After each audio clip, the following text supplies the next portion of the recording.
আর যতগুলো ইয়ে আছে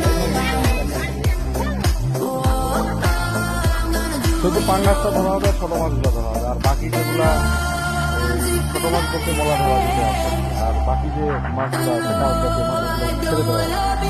ওখান থেকে এখান পর্যন্ত কিন্তু ওইটা একটুকু ইয়ে করা হয়েছে, আর এদিকে এটা এখনো মাছ কিন্তু উঠানো হয়নি, মাছগুলো সব কমিতে উঠছে।